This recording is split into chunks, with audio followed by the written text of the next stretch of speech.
Bueno, y con eso le damos la bienvenida a Eduardo Mestre. Eduardo, bienvenido, pasemos el rato y muchas gracias por estar acá con nosotros. Un gusto conocerte. Andrea, a ti muchas gracias por invitarme y pues nada, muy dispuesto a conversar contigo y a pasar el rato, como dice el nombre. Bueno, antes que nada, para las personas que no saben quién es Eduardo Mestre, ¿quién Bueno, eres? yo soy un abogado, estudié en la Universidad Nacional de Colombia, ahí mismo hice una especialización en Derecho Administrativo, todo lo que tiene que ver con los temas del Estado.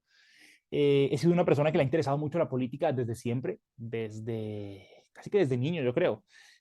Fui representante estudiantil de mi carrera, participé en muchas movilizaciones, protestas, manifestaciones ciudadanas, he estado siempre vinculado al movimiento social y en las movilizaciones del 2019, en el primer, digamos, paro que hubo en Colombia, que no fue tan grande como el de 2021, pero pues marcó una entrada, yo comencé a darme cuenta que faltaba un poco llevarle los contenidos y las explicaciones más profundas sobre esos temas económicos que estaban en disputa en ese momento a la gente del común, porque muchas veces siento que se nos quedaba ese fondo más profundo en la universidad y en las aulas. Y empecé a grabar videos, a opinar en las redes sociales, a crear contenido sobre estos temas. Y me convertí en una especie de creador de contenido, que es mi ocupación hasta el día de hoy. Yo desde hace más o menos un año trabajo en un medio de comunicación que se llama Última Hora Call y ese es mi trabajo y mantengo pues mis redes personales ahí funcionando. ¿Qué tipo de, no sé, situaciones, preguntas, diálogos que tenías con las personas te hacían darte cuenta que faltaba llevarle de pronto cierto tipo de información a las personas que mencionaste? A ver, yo soy una persona que, si soy sincero, nunca se sintió tan a gusto en el mundo académico, ¿sabes? La Nacional es una universidad pues muy renombrada, ¿no? Entre las públicas es como la mejor y tal. Y hay un cierto elitismo dentro de la Universidad Nacional y yo siempre lo percibí, nunca me sentía a gusto con eso. Y fue más por esa interacción dentro de la universidad que yo dije, uff, acá hay cosas que se quedan aquí adentro lamentablemente y que no trascienden, que se quedan ahí en eso. Entonces yo, contrastando esa interacción mía con gente de la universidad, con las interacciones que podía tener con mi familia, con la gente a la que conozco en la calle, con otro tipo de personas, esa, esa disonancia quizás entre esos dos mundos, ¿no? Entre uno en el que estás dentro de las aulas hablando de una terminología súper complicada, dando por sentado que la otra persona sabe temas que tú también sabes y no sé qué, es muy difícil y muy diferente a lo que hablas pues en la calle con la gente de a pie.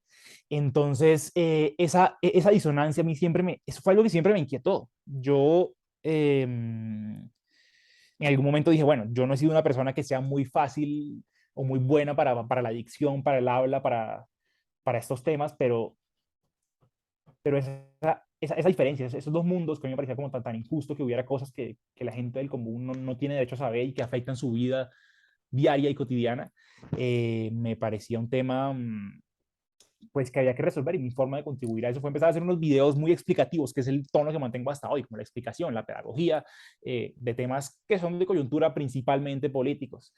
Y eso fue lo que me motivó realmente, como esa incomodidad con el elitismo académico en mi universidad en particular, pero en general en Colombia. ¿Cuáles eran algunas de esas injusticias que te dolían tanto? Y, digamos, ¿cuáles eran esos dolores que tú pudiste haber de pronto sentido creciendo como un ciudadano colombiano? Hay muchos temas, hay muchos temas. Yo creo que en lo personal, yo he sido una persona no sé si privilegiada, pero sí una persona que ha tenido las oportunidades. O sea, a mí no me ha faltado nada nunca, mi familia siempre me ha brindado pues un plato de comida en la mesa. Ha sido una familia que ha promovido en mí mucho el pensamiento crítico, la formación, la idea de leer mucho, de estudiar mucho, y eso de alguna manera pues es un privilegio, ¿no? Pero, pero sí nota uno temas de desigualdad social en Colombia en general, a todos los niveles. E incluso hay cosas que no lo tocan directamente a uno, con las cuales uno puede condolerse. Yo creo que la situación a mí desde niño me llamó mucho la atención otros niños que tenían menos que yo, por ejemplo, o sea, que eran personas muy pobres, que a los que sí les tocaba ponerse a trabajar en un semáforo o hacer otras formas de mendicidad o trabajar desde muy jóvenes. Eso siempre me dolió muchísimo. Conocer gente de ese tipo, creo que es una cosa que me marcó. Y yo siento también como una especie de un gran amor hacia el pueblo colombiano, hacia la gente. Yo creo que saber que la gente colombiana tiene tanto potencial, que quizá, no sé, por su forma de ser, por lo que sea, tiene unas cosas que la diferencian de la gente de otros lugares del mundo, y a pesar de eso sufre tantas dificultades, es algo que a mí siempre me conmovió, me movió mucho. Yo cuando era niño viví en Brasil, después de que terminé el colegio viví un tiempo en los Estados Unidos también, o sea, he tenido la oportunidad de ver, de comparar lo que es Colombia con otros países. Eh, eh, y siempre me marcó eso. O sea, a mí me cae muy bien la gente de Colombia y yo decía, ¿por qué esta gente pues, tiene que sufrir tanto? ¿No? En cosas como el campo, por ejemplo, la situación del sector agrario en Colombia, eh, eh, el declive de ese sector en este país es algo que siempre me tocó. Yo durante mi universidad en los primeros semestres tuve una salida de campo a una región de Colombia muy apartada en la que había personas que eran personas que habían sido beneficiarias de la restitución de tierras, personas a las cuales los grupos al margen de la ley las habían despojado de su tierra, ¿no? Y después de acuerdos de paz, etcétera, de cosas así, habían retornado a esas tierras mediante el gobierno por la ley de restitución de tierras. Y estas personas eran capaces de contarle a uno lo feo que es esa violencia, lo feo que es que te maten a un familiar, lo feo que es que torturen a una persona en el centro del pueblo, etcétera, te lo cuentan sin botar una lágrima. Pero, sin embargo, al momento de contar las dificultades económicas actuales ahora, después de haber vuelto a su tierra para producir ciertos bienes y ciertos productos agrarios, ahí sí se les escapa una que otra lágrima, ¿no? Al decir la dificultad que tienen para vender un poquito de maíz, un poquito de otras cosas. Ahí sí se conmueve. Entonces, imagínate cómo es el tema productivo y económico en la vida de la gente. Eso siempre me tocó a mí. Yo soy una persona muy sensible en ese aspecto y creo que es de las cosas que más me marcó pues, en mi vida. Una de las cosas que a mí me llama muchísimo la atención de Colombia, digamos, de la discusión política y social, es lo desconectado que están, digamos, dos esferas, dos mundos, el uno del otro. Por una parte, las personas que, digamos, están en una situación económica pobre, ven a los ricos como estos indolentes, hijos de puta.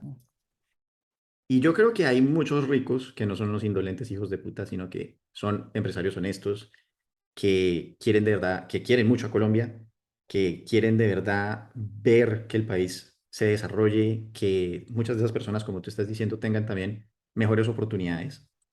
Y puede haber un resentimiento de decir, a mí, ¿por qué me pintan como el malo? ¿Verdad?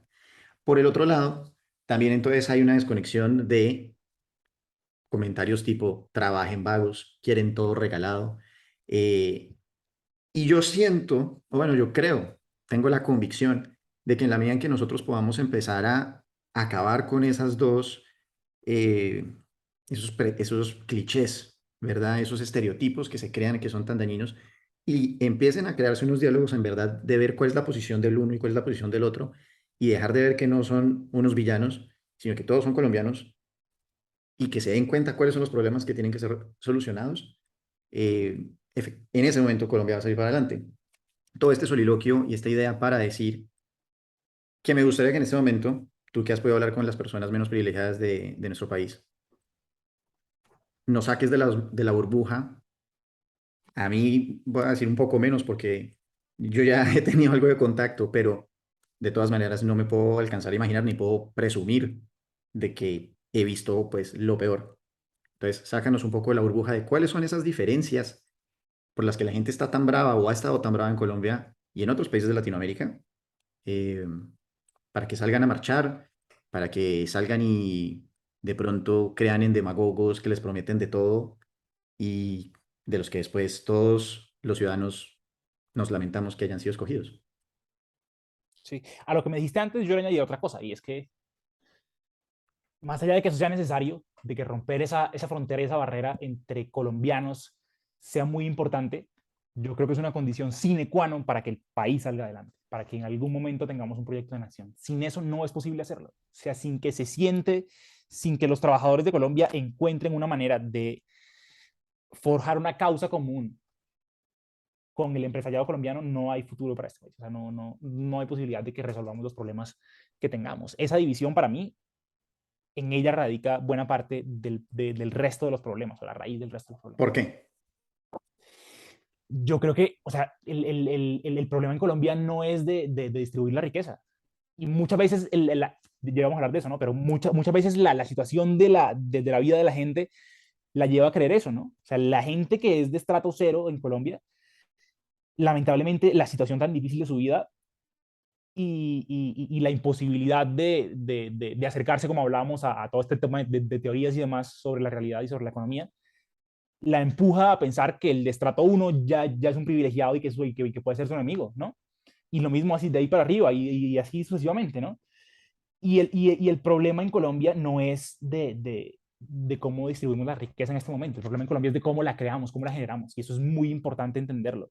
Y es una diferencia que hay en el seno quizá de las izquierdas en Colombia, que personalmente a mí me distancia mucho del gobierno actual en Colombia. O sea, hay quienes creen que el problema de Colombia es que está mal distribuida la riqueza y hay quienes creemos que eso puede ser un problema, pero que previo a ese hay uno más de fondo y es la falta de creación de riqueza en este país.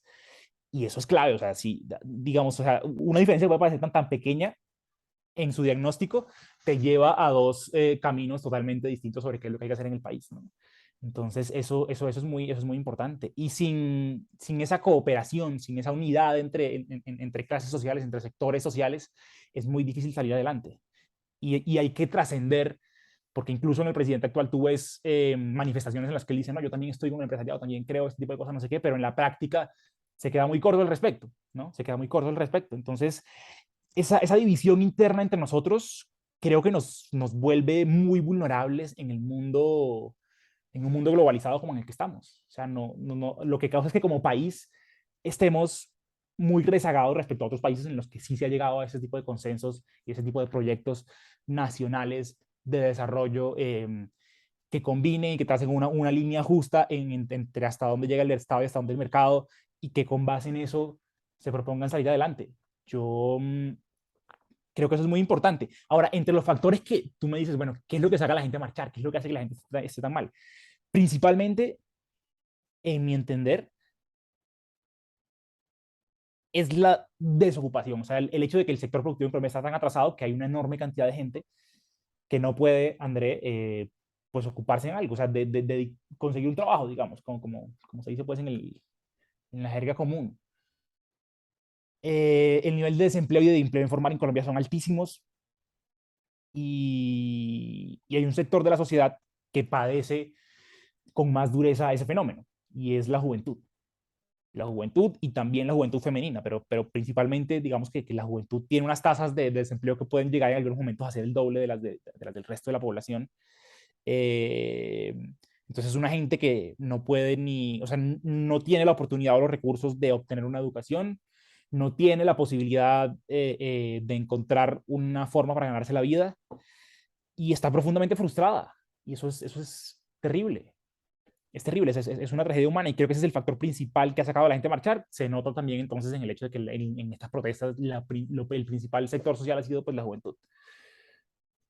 Es una cosa muy interesante y a veces irónica, ¿no? Porque ahorita que tú estabas hablando del tema de que consideras que uno de los grandes problemas es em, que justamente las personas no están encontrando en qué ocuparse, que tú crees que se trata ahorita de buscar cómo generar riqueza.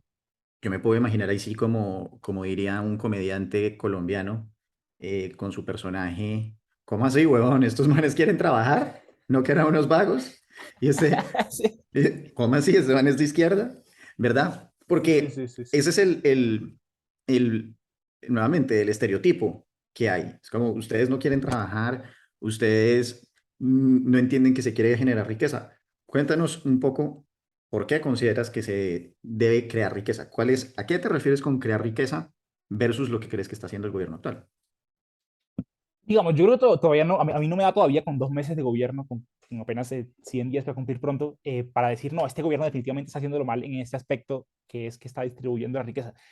Yo creo que él mantuvo en el discurso y en las perspectivas y en las cosas más de fondo y filosóficas esa teoría, ¿no? De que en Colombia lo que hay es que repartir. Entonces,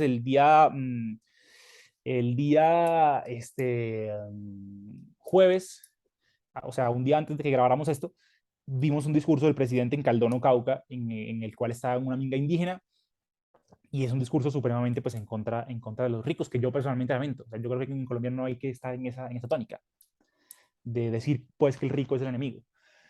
Pero pues ese discurso, que no es una acción y no es una política de gobierno, deja mucho ver de fondo cuáles son las ideas sobre las cuales él se monta para después desarrollar unas u otras políticas, de las cuales ya podremos hablar. Eh, pero sí, o sea, la prioridad debería ser desde el Estado garantizar las condiciones para que pueda haber un sector productivo pujante en Colombia. Eh, que el Estado haga lo posible porque ese sector exista, que le garantice a cada uno de los sectores que en materia de competencia, que en materia de productividad tenga las garantías para sacarlo adelante. Eh, y que convoque, más allá del discurso también, a un acuerdo nacional en el que cada uno de los sectores, principalmente económicos, diga qué es lo que considera y qué es lo que se necesita para poder salir adelante. Más allá, y eso antes de empezar a redistribuir. Yo creo que el economista, bueno, uno de los economistas de la izquierda más importantes en Colombia es Eduardo Sarmiento Palacio. Y él la semana pasada, hace muy poco, publicó una columna de opinión en el periódico El Espectador, donde publica pues regularmente, en la cual él, que votó por Gustavo Petro en las dos vueltas y que lo promovió en sus columnas, etcétera, cuestiona el hecho de que la reforma tributaria actual tenga ese énfasis. O sea, imagínate, no es la derecha la que le está diciendo a Petro, oiga, póngale cuidado al resto de sectores productivos, pilas con lo de redistribuir. Le da muchísimo palo por el tema de que esta propuesta tributaria atenta en contra del ahorro nacional, impide la productividad, rezaga a los sectores productivos y hace más difícil después redistribuir la riqueza. O sea, si eso era lo que aspirabas, por tomar esta mala decisión ahora, no estás llegando a ese, a ese destino, ¿no? O sea, al clavar tan fuerte a ciertos sectores, mmm, diciendo que son privilegiados, pues, eh, está atentando contra la posibilidad de que esos sectores puedan generar esa riqueza que luego termina, pues, naturalmente irrigándose en el resto de sectores sociales.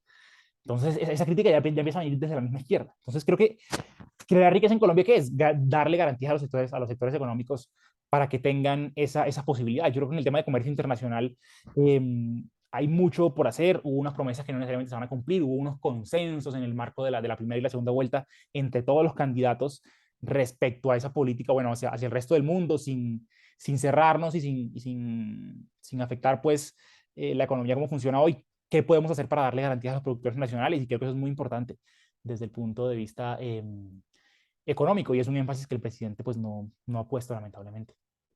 De acuerdo contigo y quiero añadir un par de cosas a un par de puntos que hemos Claro. tocado.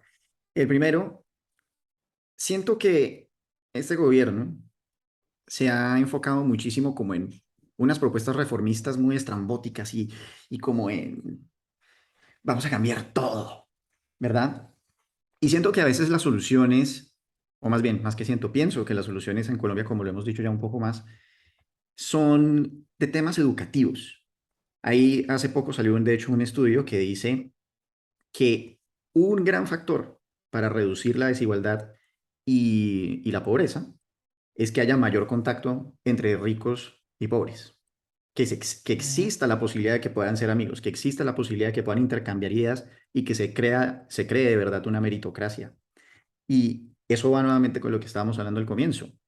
En la medida en la que las personas que no tienen acceso a la educación por lo menos puedan tener un contacto con alguien que tiene contactos, un contacto con alguien que tiene ideas, con alguien que tiene proyectos, empresas, lo que sea más adelante, es lo que realmente empieza a mover la pobreza, a desplazarse a que algunos puedan ser ricos o por lo menos clase media o lo que sea en algún momento de sus vidas, ¿verdad?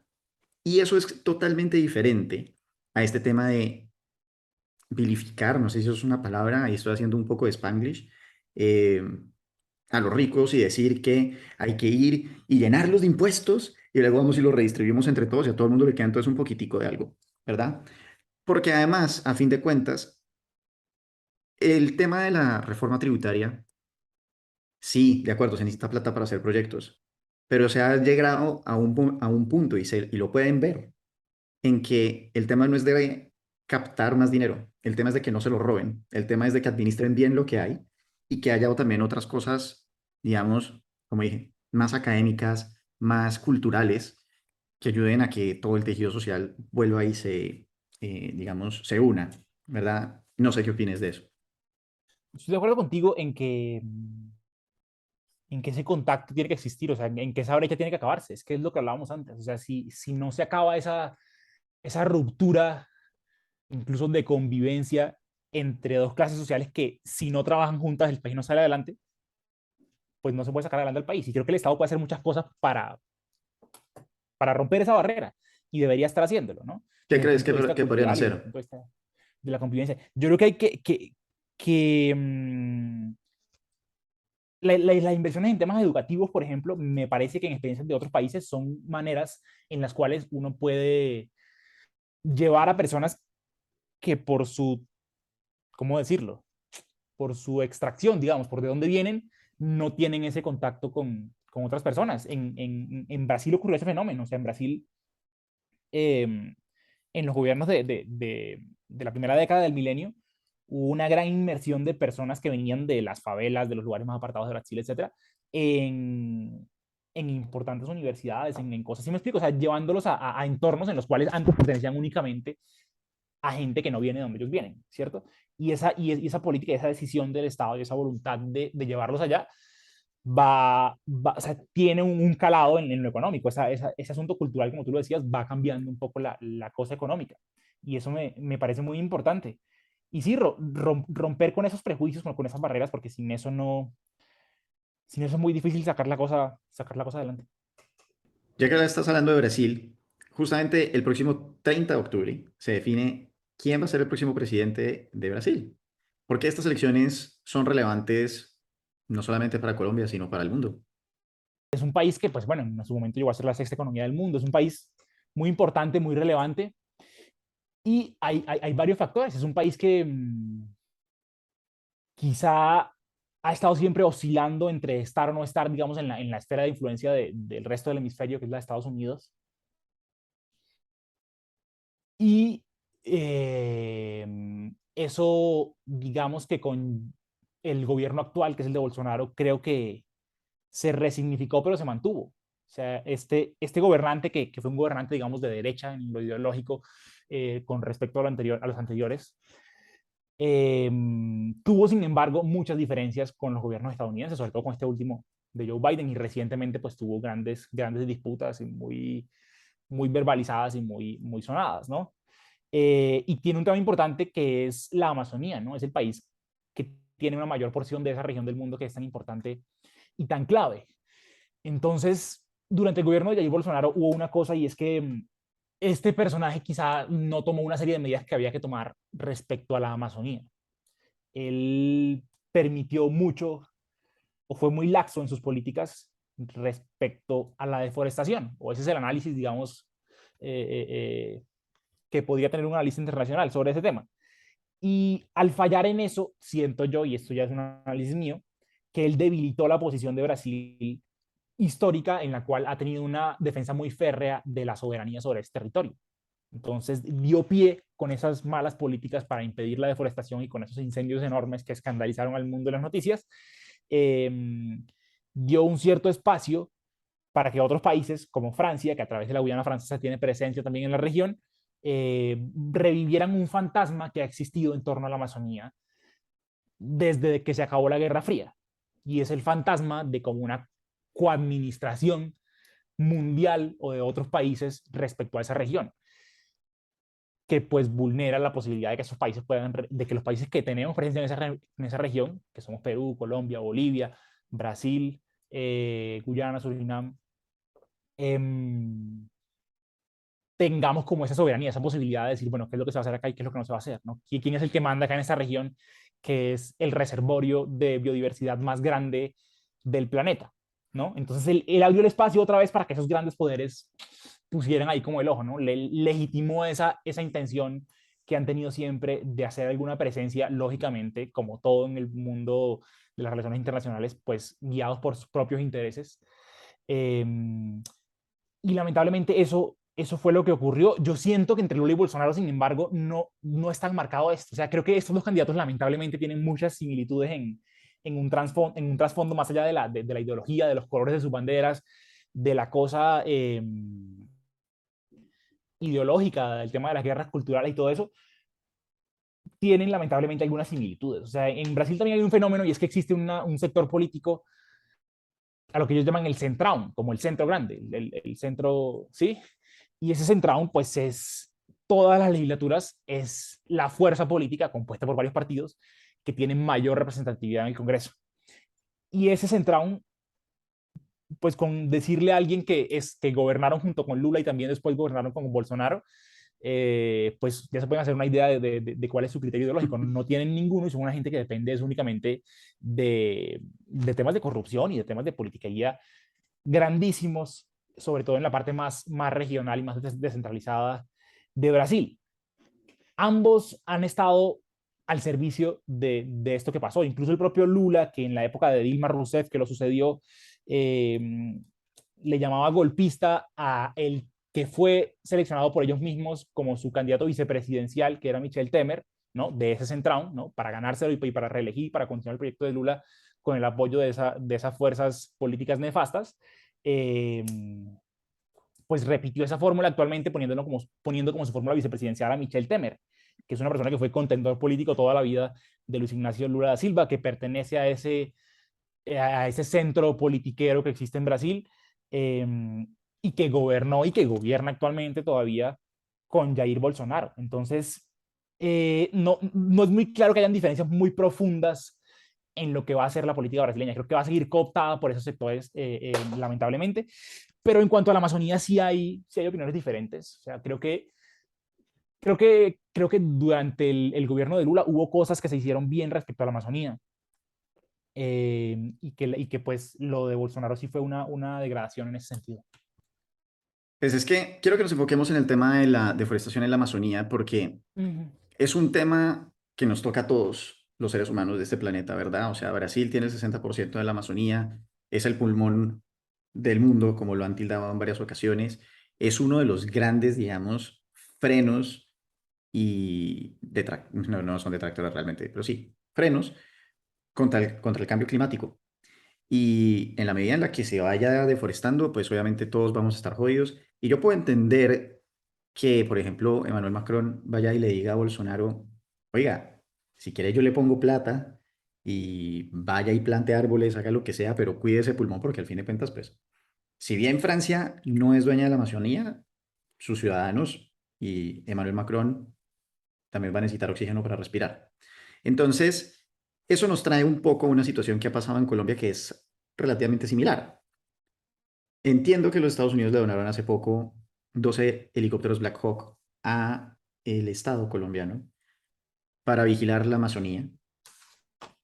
Cuéntanos qué posición tienes con respecto a eso, porque en el papel pareciese como que es bueno, porque a fin de cuentas las mismas talas, las mismas quemas de hectáreas de Amazonía colombiana pues son importantes y no somos el 60%, de todas maneras es un porcentaje de la Amazonía y debe cuidarse y pues si somos los que o sea, si hay parte de la Amazonía dentro de nuestra soberanía, somos responsables por cuidarla.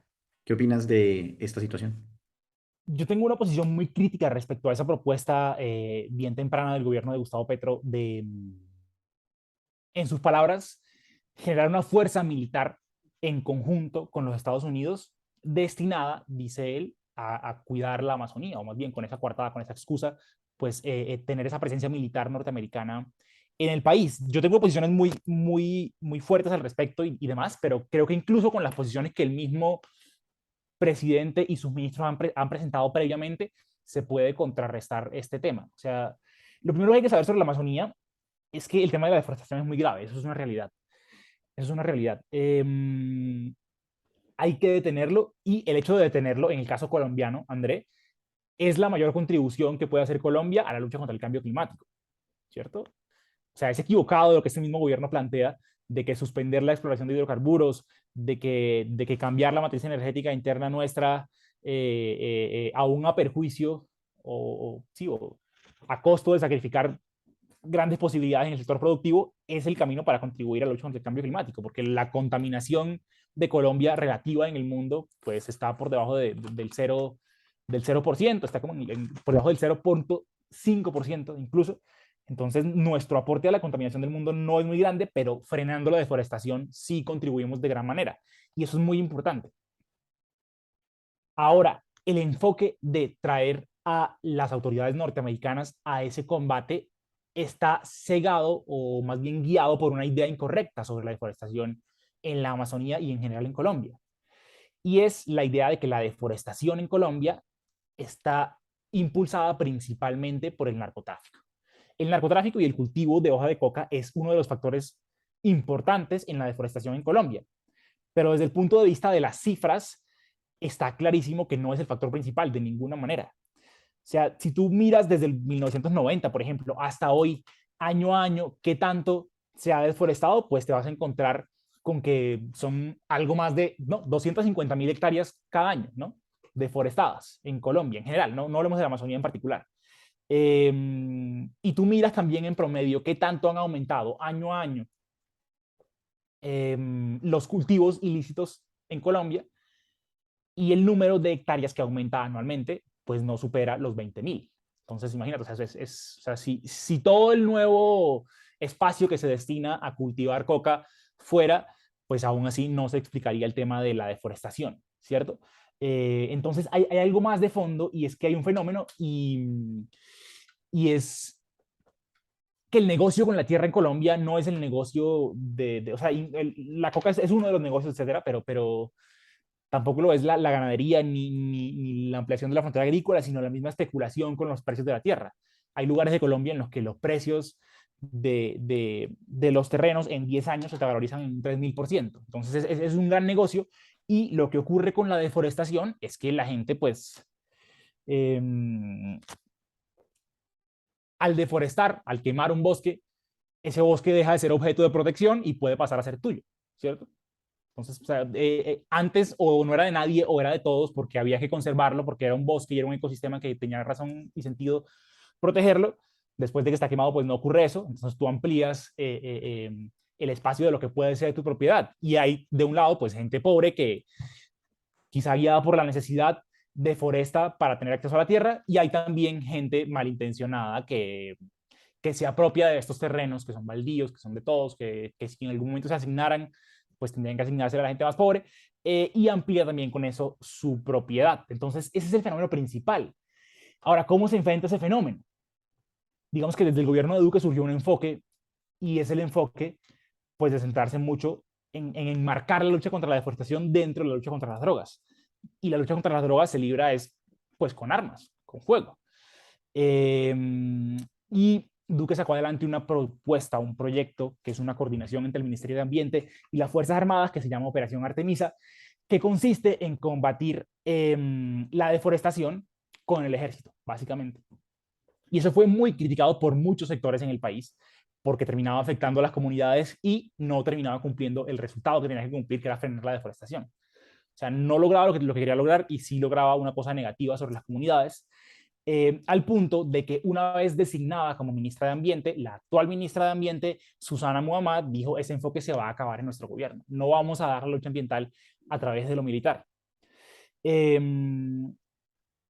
y eso pues no se cumplió, porque el tema de traer estos helicópteros, no solo eso, sino también conformar, como dice Petro, una fuerza militar en la Amazonía, pues rompe con esa misma promesa que ellos hicieron, y no soluciona el problema, y realmente evoca todos estos deseos históricos de las grandes potencias de apropiarse de la Amazonía. Haya ocurrido, o sea, desde hace mucho tiempo ocurre, o sea, han tenido interés tanto Estados Unidos como las grandes potencias en hacer presencia e incluso apoderarse de esa zona. No es una cosa pues de la conspiración ni nada. Desde las primeras décadas del siglo XIX, los mismos mapas de Estados Unidos sugerían esa idea de que ojalá pudiéramos quedarnos con eso. Hubo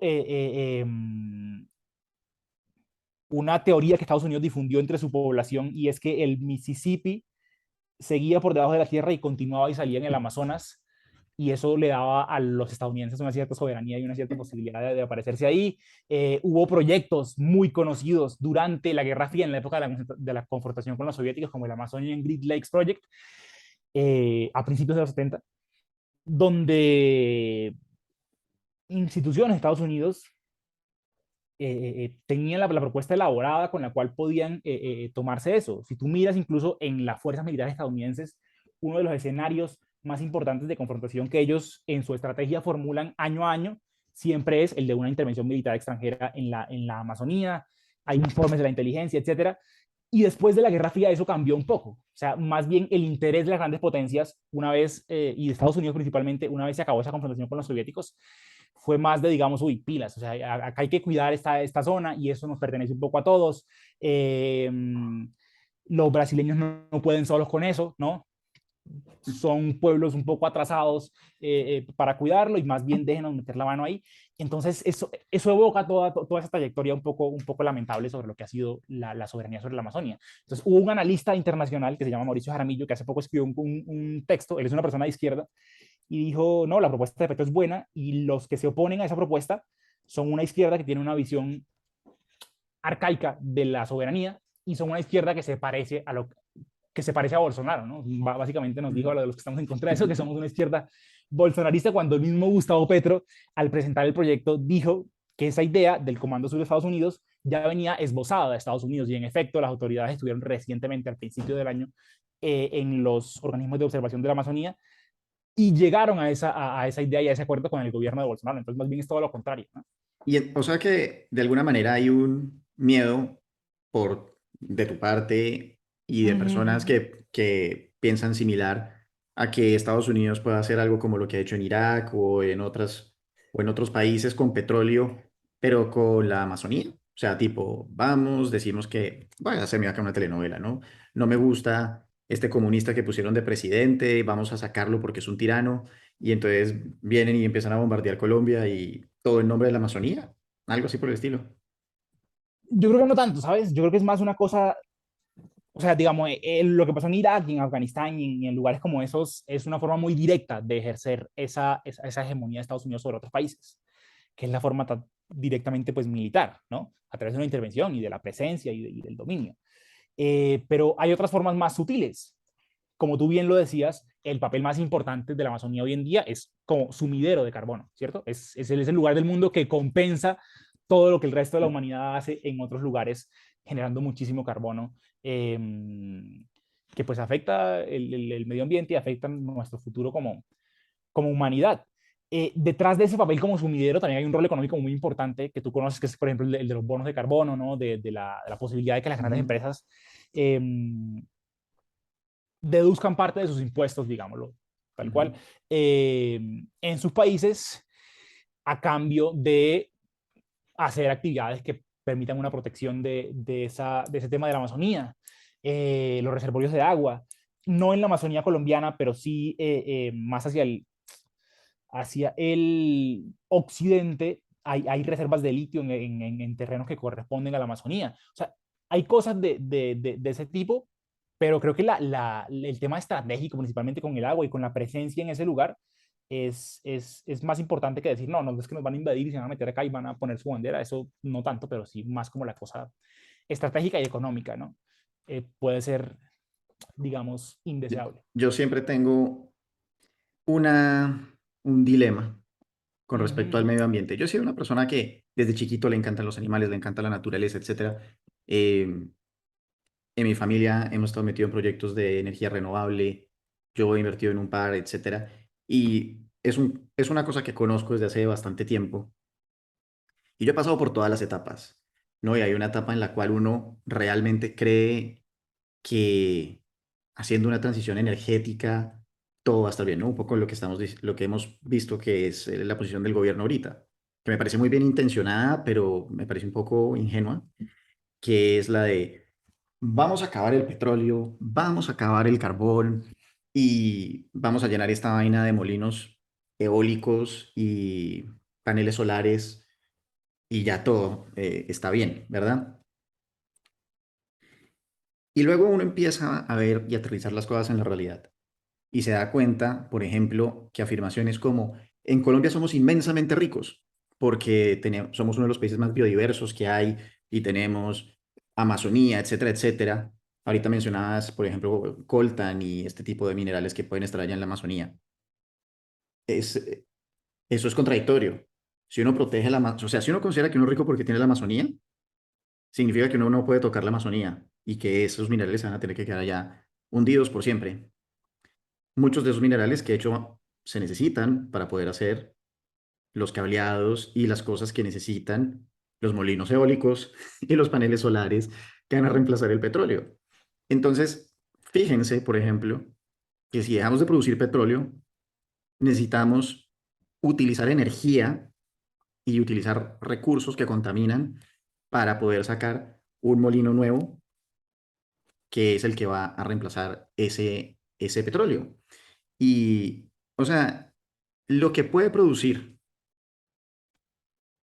o más bien, voy a volverme.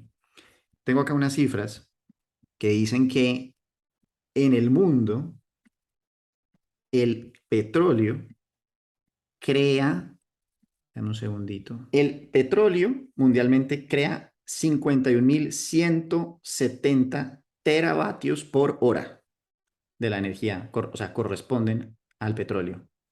Cuesta hasta imaginárselo. Sí. Y solar, la energía solar, hace 2.702 teravatios por hora. Energía eólica, 4.872 teravatios. Es decir, que entre las dos hacen más o menos 7.500 teravatios contra 51, contra casi 50, sí, contra 51.170 teravatios. Usted sabe lo que se debe requerir de sacar de minerales, de energía, de electricidad, o sea, más todo lo que necesitan las fábricas que ensamblan eso para reemplazar esas 51.000 teravatios con energía solar y eólica. Entonces, todo esto solo que nuevamente para decir, solamente porque tenemos la Amazonía no significa que somos ricos y punto. Hay que tener una identidad clara de qué es lo que se quiere lograr y de cómo se tiene que armar ese rompecabezas energético. ¿Qué posición tienes, por ejemplo, con este famoso tema del decrecimiento que quiere, digamos, justamente prevenir o más bien señala y se da cuenta que gastamos muchísimo más de lo que podemos producir en términos energéticos? Ese tema del decrecimiento es una de las razones teóricas que sustentan esa mala idea ambientalista o ese ambientalismo mal enfocado de este nuevo gobierno. Eh, es una teoría que básicamente dice que es imposible desacoplar, o sea, entender como dos cosas distintas, el crecimiento económico de la depredación del planeta. Entonces dicen, no puede crecer, no podemos crecer si no es destruyendo. Y con esa premisa un poco sacada de la manga, pues llegan a la conclusión de que lo que tiene que hacer el mundo entero es dejar de crecer. Y esa teoría ha sido muy criticada desde las izquierdas. Digamos, el gobierno actual la reivindica y también es un gobierno que se dice de izquierda, pero eso no quiere decir que la izquierda de todo el mundo piense eso. Hay muchas izquierdas muy críticas y hay un autor muy relevante que era el vicepresidente de Bolivia hasta hace muy poco que se llama Álvaro García Linera, que es un gran pensador, así uno opina diferente a él, es un teórico muy grande, votó por Gustavo Petro tanto en 2010, no votó porque no es colombiano, firmó manifiestos a favor de la candidatura de Gustavo Petro en 2018 y en 2022. Yo entiendo que es amigo personal del presidente eh, y es una persona profundamente crítica sobre esto. Él escribe un libro que se llama Geopolítica de la Amazonía y dentro de ese libro, donde menciona muchas de las cosas que te acabo de decir, él también tiene un capítulo muy en contra de ese ambientalismo idealista. Es que es una cosa lamentable. Él, como muchísimos otros personajes de la izquierda en Latinoamérica y en el mundo, reivindica el hecho de extraer hidrocarburos, de extraer minerales, como un ejercicio de la soberanía que le apunta a desarrollar el país de uno, ¿cierto? como una cosa necesaria que tiene que hacerse y que puede hacerse para cumplir los objetivos de desarrollo, de igualdad, de etcétera, que la misma izquierda se propone, ¿no? O sea, él lo presenta casi que como un mandato moral nuestro atender ese tipo de temas, o sea, no dejarlos tirados, no abandonarlos. Y el crecimiento es muy importante. Entonces, ¿cuál es el error principal del decrecentismo? Él es una teoría idealista porque presenta el problema ambiental como culpa casi que de la naturaleza humana, o sea, culpa de una especie de ibris, como la que tenían en las tragedias griegas el héroe trágico, ¿no? Que el ser humano está, mejor dicho, como que destinado por su forma de ser a depredar el planeta por gusto, ¿no? Y ese es el problema. Entonces lo que hay es que suspender ese sentimiento humano de depredación del planeta, ¿no? No es que el mundo se esté agrandando, no es que como especie estemos rompiendo fronteras y haciendo cosas que nunca antes hacíamos, no es que estemos llegando a niveles económicos mucho más altos que los que en otro momento, no es que estemos en la ciencia y en la técnica avanzando hacia cosas que en otra época eran inimaginables, no, es que por gusto nos gusta acabar con el planeta, entonces hay que acabar con eso.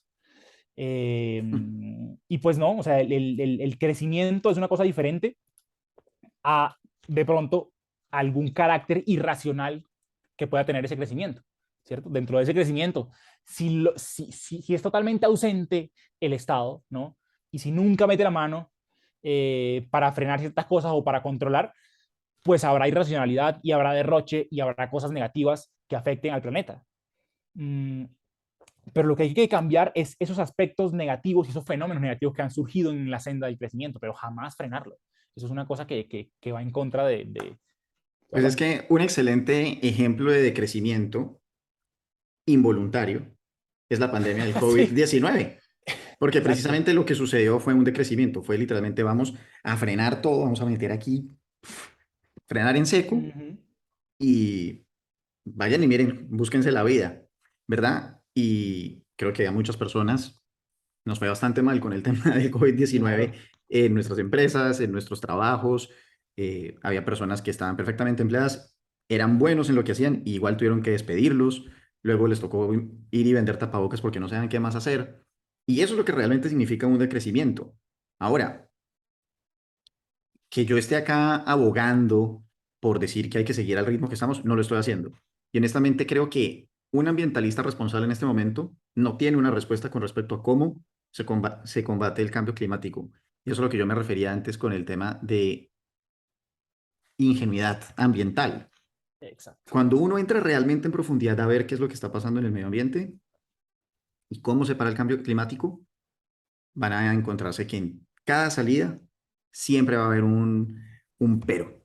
Siempre va a haber un pero. No, que pasémonos a nuclear.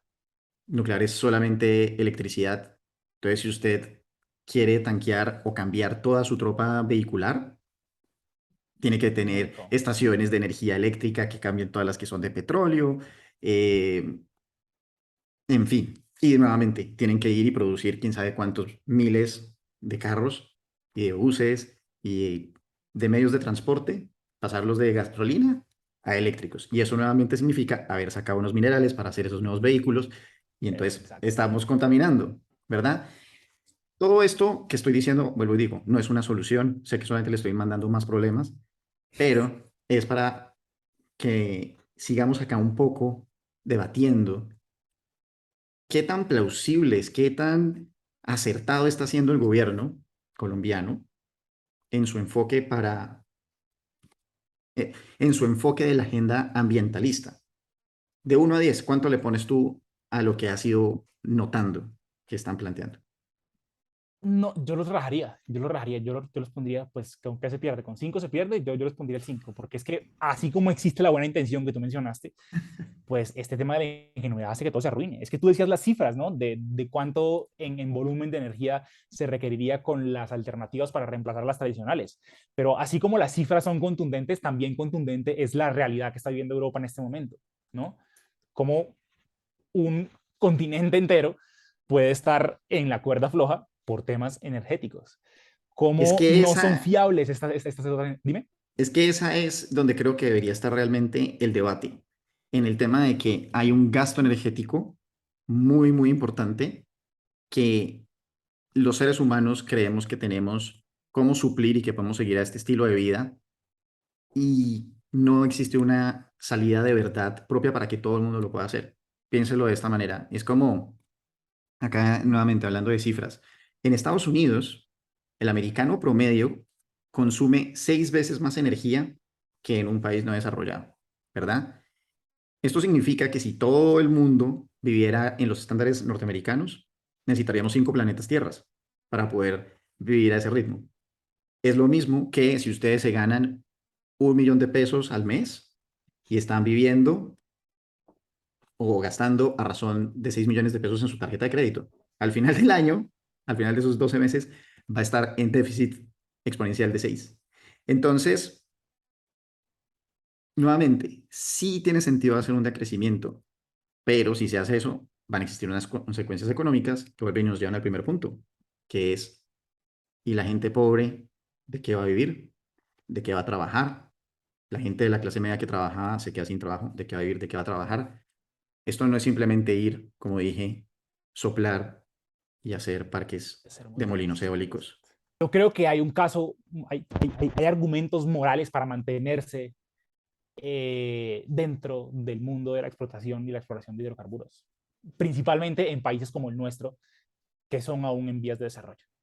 O sea, es inmoral uno sacrificar las posibilidades económicas que este país tiene para salir adelante a nombre de, de, de frenar pues la catástrofe climática. O sea, de verdad, o sea, hacer que la gente cambie, que deje de usar gas, obligarla a encarecerle la gasolina, ¿no? Encarecerle la energía eléctrica, significa para esas personas hambre y significa frío, ¿no?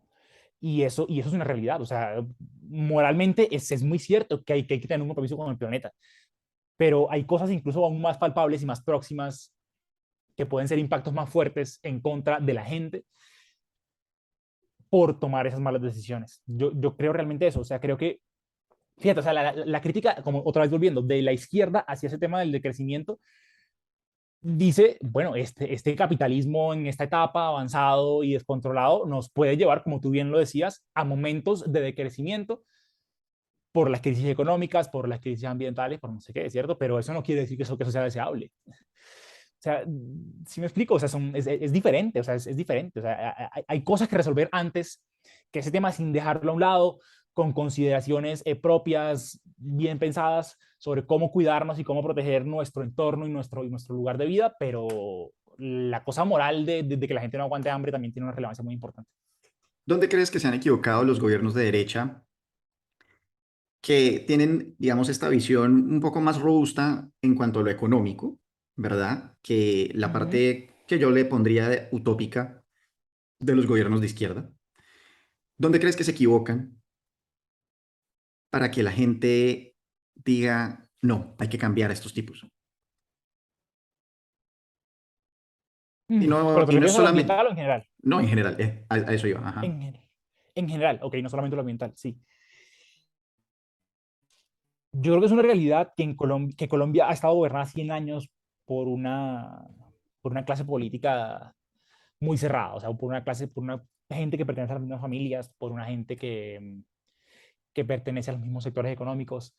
Eso ha sido una realidad. O sea, no estaba inventándose algo la gente cuando salía a la calle a marchar.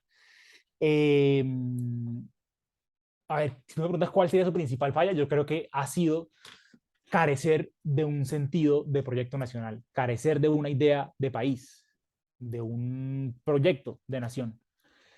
Creo que su mediocridad de los que nos gobernaron los últimos 100 años, y especialmente los últimos 30 o 40, llega a un punto en el que son tan mediocres que no son capaces de hacer ni lo mínimo. O sea, ni siquiera esto de, bueno, yo soy malo, me gusta robar, soy corrupto, etcétera, pero pues me gustaría que por lo menos este país que yo estoy administrando pues se viera de alguna manera bien el resto del mundo, ¿no? O incluso me gustaría que este país produjera más para que yo recaudara más impuestos y pudiera robar un poquito más. O sea, a eso ni siquiera pudieron llegar. Pero ahí hay una Entonces, idea muy interesante y es, roban porque son ricos y son de derecha o de todas maneras hay personas de izquierda que también son corruptas y también son ineptas, porque siento que en la hora de la votación, ¿verdad? Se hace como ese antagonismo, esa dicotomía de usted vota por el rico, malo, corrupto, o vota por el bueno, humilde, que sí es buenísima persona, ¿verdad? De lado y lado hay gente corrupta, eso es un hecho. O sea, en Brasil en este momento en la campaña electoral, los que tienen que defenderse de ese argumento de que usted es ladrón son justamente los de la izquierda por lo que ocurrió, ¿no? Eh, Julio Anguita, un líder de izquierda español, eh, decía que siendo la izquierda, decía, si la izquierda es ladrona y la extrema derecha es la que no roba, usted como ciudadano tiene que votar por la extrema derecha. Entonces, eso es un fenómeno de los dos lados del espectro político. Eh, eso no tiene distinción política, ¿no? Entonces, el tema de la corrupción va más allá y es más complicado, o sea, tiene factores más profundos y con lo que hablábamos hace un rato de Brasil, de cómo hay unos sectores de la sociedad y de la política que son capaces de acomodarse con la ideología que sea con tal de poder robar, pues es natural que surjan este, de lado y lado. ¿Cómo nos podríamos empezar a quitar el yugo de la corrupción en Colombia? Eso es muy complicado, eso es muy complicado. Eh, porque va, porque va más allá de lo cultural, yo creo que va más allá de lo cultural. O sea, muchas veces se dice, bueno, es que en Colombia todo el mundo es corrupto porque entonces, así como el gran político y el presidente tuerce un contrato de varios billones de pesos para quedarse con una parte de eso, asimismo el ciudadano pues a veces se salta la fila o hace esto, hace lo otro, ¿no? Se mete colado al transporte público, etcétera. Pero el tema de dimensionarlo es importante. Realmente el ciudadano que comete ese hecho reprochable a menor escala no está dando un ejemplo al resto de la sociedad, mientras que los que realmente gobiernan, pues sí generan en el resto de la ciudadanía esa sensación de, bueno, si él lo hace, yo por qué no lo hago. Yo hablé, por ejemplo, uy, se me olvidó su nombre, con un ex senador que se llama Iván Marulanda, que él era del nuevo liberalismo, pasó al Partido Verde, y yo me senté una vez a conversar con él. Él fue víctima de Pablo Escobar, lo tuvo perseguido mucho tiempo. Duró muchos meses encerrado en su casa, así como el de la película del pianista. O sea, él sufrió Ujú. mucho por la persecución de Carcel de Medellín.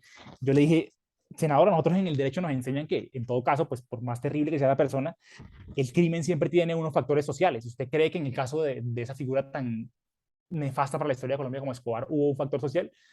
Y él lo que me respondió fue eso. Él me dijo, yo creo que sí, yo como víctima te puedo decir que sí. Te puedo decir que en Medellín hubo una época en la que los grandes industriales, el gobierno, etcétera, llevaron la corrupción a un punto en el que era muy difícil para un ciudadano del común decir, yo por qué voy a ser tan pendejo y voy a hacer las cosas bien, ¿cierto?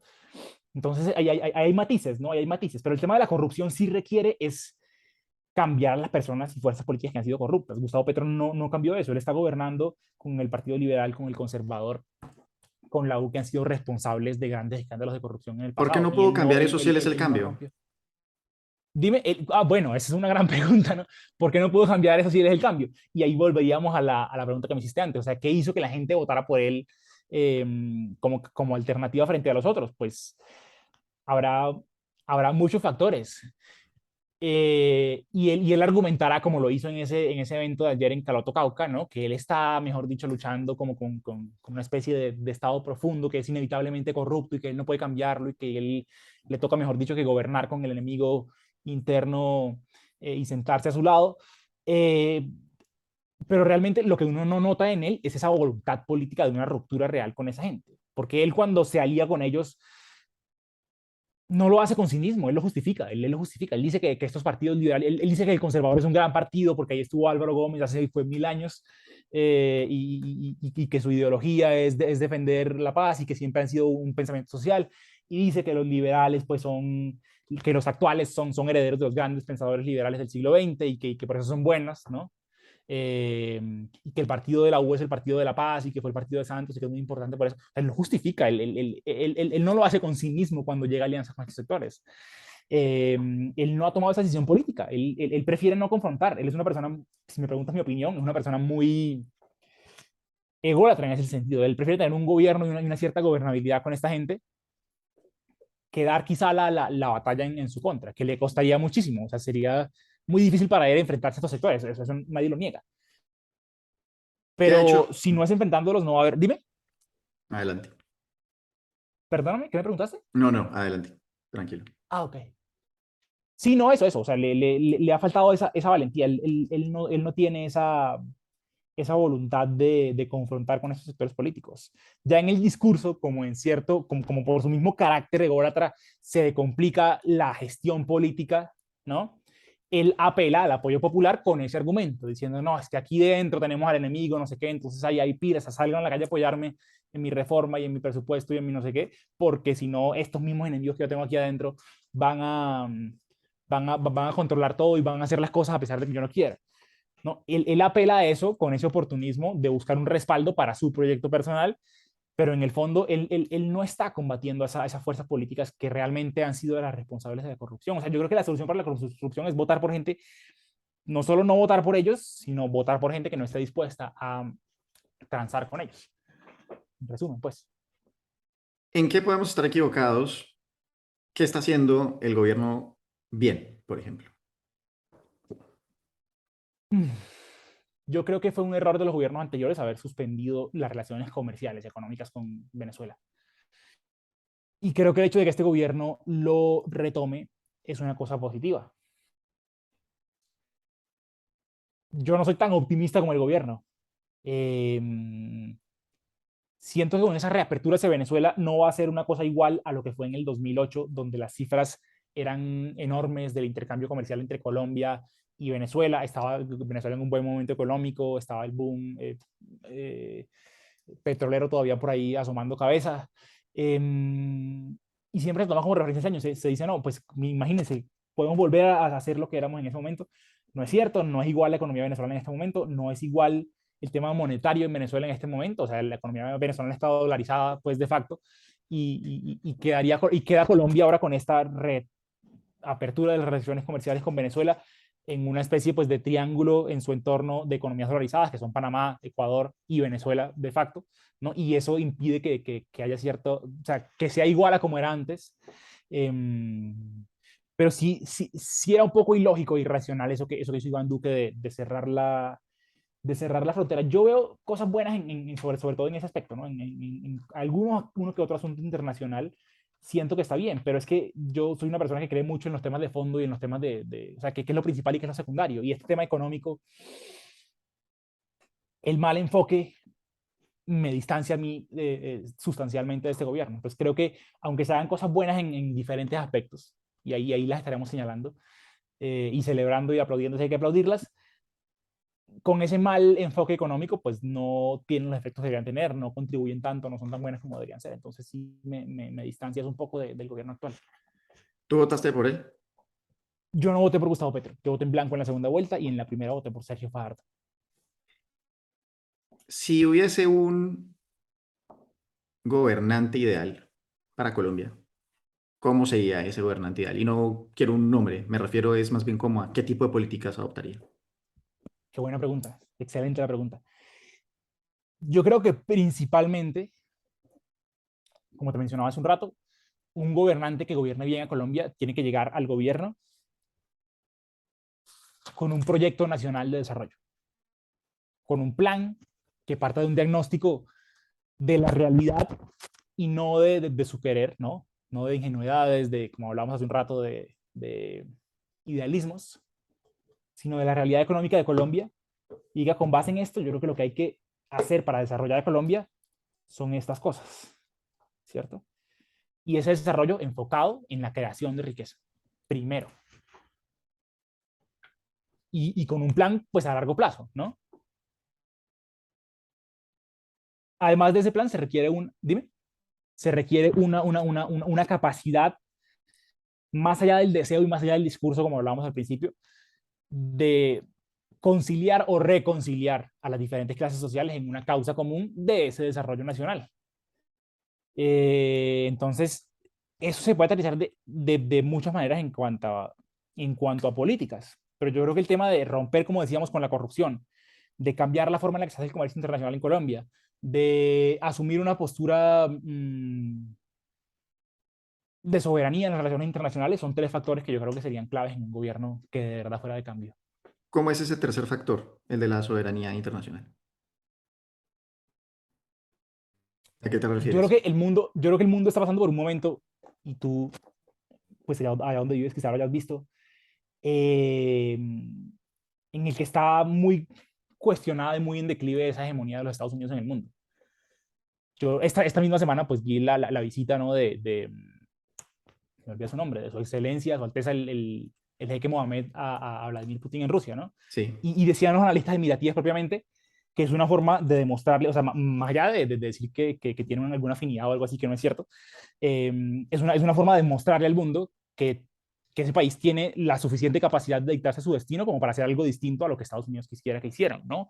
Y creo que lo que ha ocurrido también con otros países del Golfo recientemente con la decisión del OPEC más respecto a la producción de petróleo, ¿no? Eh, muestra que hay un mundo en el cual uno no necesariamente tiene que estar orientado por lo que diga el país que es el más poderoso y el más fuerte, ¿cierto? Y tomar decisiones económicas, políticas, incluso culturales, requiere de esa soberanía.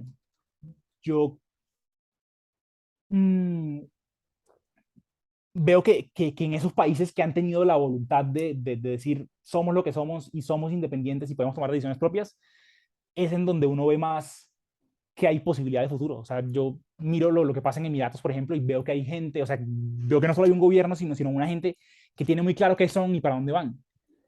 Y ocurre mucho en el resto, en el resto de Asia, bueno, con sus matices y demás. Pero eso que dicen del siglo asiático en buena medida tiene que ver con eso, con que son países que están tomando esa decisión. Dicen, sabemos lo que somos, sabemos qué queremos hacer, para dónde vamos, tenemos la posibilidad tomar esa decisión, podemos distanciarnos cuando creemos que no nos convenga de quizá ese mandato, esa influencia que tenga un país que manda o que se siente con derecho a mandar sobre el resto del mundo. Y eso me parece muy interesante, me parece una cosa a la cual Colombia debería aspirar. Eduardo, ha sido un placer esta conversación. Por favor, para que brilles aún más, cuéntale a las personas dónde pueden seguirte, saber más de ti, si tienes algún proyecto, etcétera. Es tu momento. Bueno, pues como les contaba, yo trabajo en un medio de comunicación que se llama Última Hora Call. Su medio principal es Instagram y ese es su nombre de usuario. Mis redes personales, la principal que tengo está en Facebook y mi nombre o el nombre de mi canal es Otra Pregunta Amigo. Otra Pregunta como Amigo es el nombre de mi canal, así me pueden buscar y aparezco con ese mismo nombre en el resto de las redes sociales. Entonces estoy en TikTok, Twitter y en YouTube principalmente. Pues nada, un gusto haber compartido contigo, André. Excelente. Eduardo, un abrazo, nos vemos. Bueno, que estés bien. Bueno, si llegaron hasta este momento significa que pasaron un muy buen rato. Para ver otros clips del programa, hagan clic acá y recuerden suscribirse. Nos vemos.